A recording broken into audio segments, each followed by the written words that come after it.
we learn about physical changes and chemical changes. Now what is the difference between physical change and chemical change, right?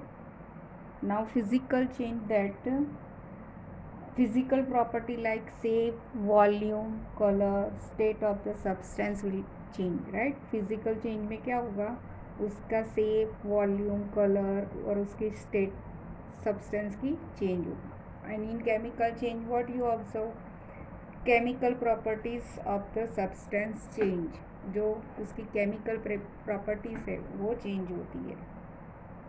In physical change substance with new property are not form, right.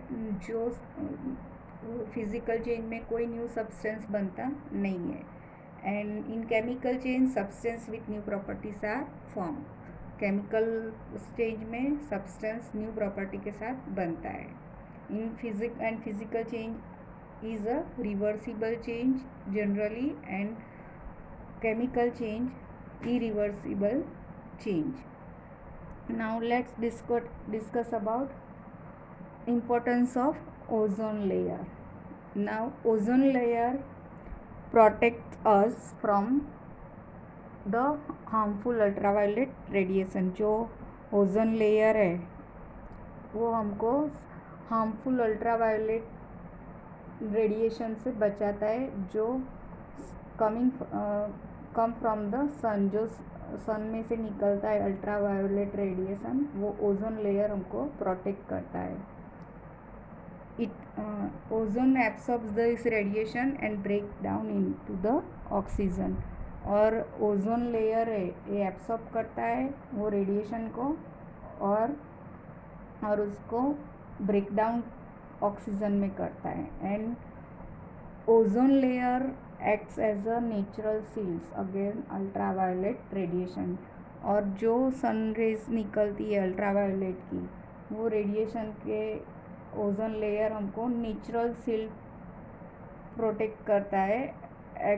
Means natural protective shield हमारे लिए करता है, means एक सुरक्षा कवच बनता है हमारे लिए ozone layer. Now coming to the next topic is rusting of iron. Iron is used in making bricks, ships, cars, truck bodies and many other articles, right. Iron का बहुत सारे यूजेस है, but sometimes we get big loss due to rusting. जब उसके पर rust ज़्यादा जमा हो जाता है तो हमको बहुत लॉस होता है. Means for rusting the presence of both oxygen and water is essential. Rusting की प्रोसेस के लिए ऑक्सीजन और वाटर दोनों ज़रूरी होता है. मीन्स जो ये नुकसान होता है, बिग लॉस होता है, उसको हम लोग कैसे बचा सकते हैं, रस्टिंग को प्रिवेंट कैसे कर सकते हैं. हमको रस्ट से सब आर्टिकल्स को बचाना है तो हम लोग कैसे उसको प्रिवेंट कर सकते हैं. ऑन अप्लाइंग पेंट और ऑयल और grease and iron does not come in direct contact with air और मॉइस्चर. जो आर्टिकल्स है उसके ऊपर हम अप्लाई कर सकते हैं ऑयल, ग्रीस या पेंट, तो डायरेक्ट कांटेक्ट एयर और एटमॉस्फेयर के मॉइस्चर के कांटेक्ट में आएगा नहीं.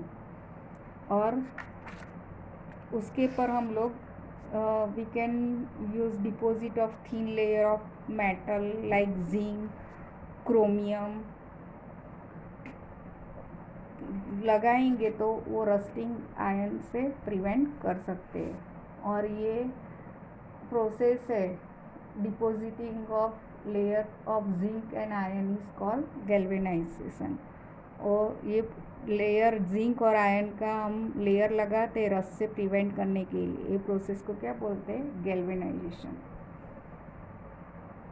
और कई बार ships are made from iron and part them remains under the water. On the part above water also water drops keep alkaline and outer surface. Water of sea contains many salt. Salt water makes process rust formation faster. जो सी के अंदर रहती है, जो salty water होता है, इसकी वजह से उसके पास सबसे ज़्यादा रस्ट जमा होता है. तो उसको प्रिवेंट करने के लिए iron plates of ship they are joined with big slabs of more reactive metals like zinc और magnesium. We have to replace periodically. Means time to time ये उसकी जो प्लेट है उसको जिंक और मैग्नीशियम के स्लैब से उसको बार बार रिप्लेस करना चाहिए, चेंज करना चाहिए. And stainless steel we have to mixing with iron and carbon metals like chromium, nickel and manganese, so it does not rust. जो स्टेनलेस स्टील है, जो मिक्सिंग आयन है, वो कार्बन और दूसरी मेटल से क्रोमियम, निकल, मैंगनीज मिक्स करना चाहिए, तो उसकी वजह से उसके ऊपर रस्ट जमा नहीं होगा. Right. Now our next topic is crystallisation. Now what is crystallisation? The process of obtain crystals from pure substance from the solution is called crystallization. Pure form में हमको जो क्रिस्टल्स सॉल्यूशन में से क्रिस्टल सब्सटेंस ऑब्टेन करते हैं उसको क्या बोलते हैं? Crystallisation. And it is the example of physical change. Now let's see activity 6.9. In this activity we have to take cup full of a water in a beaker. Then we have to add few drops of dilute sulfuric acid. हमको एक cup water में क्या लेना है? Dilute sulphuric acid के थोड़े drops लेना है. Then we have to heat the water, heat till the boil. और उसके बाद ये वाटर को गर्म करना है जब तक वो बॉयल ना हो जाए. Then we have to add copper sulphate powder slowly and continuously stirring. और उसके बाद जब हम लोग कॉपर सल्फेट ऐड करते हैं स्लोली, तो उसको कंटिन्यूसली वो सॉल्यूशन को स्टेयर करना है. Then continue adding the copper sulphate powder. No more powder can be dissolve. Means इसके अंदर कॉपर सल्फेट का जो पाउडर है वो कंटिन्यूसली हिलाते जाना है और डालना है जब तक वो वाटर पाउडर डिज़ोल्व होना बंद ना हो जाए, तब तक कंटिन्यूसली पाउडर ऐड करना है. Then we have to leave the solution for on this stuff from some hours. उसके बाद वो सॉल्यूशन को थोड़े आवर्स के लिए वैसा छोड़ देना है.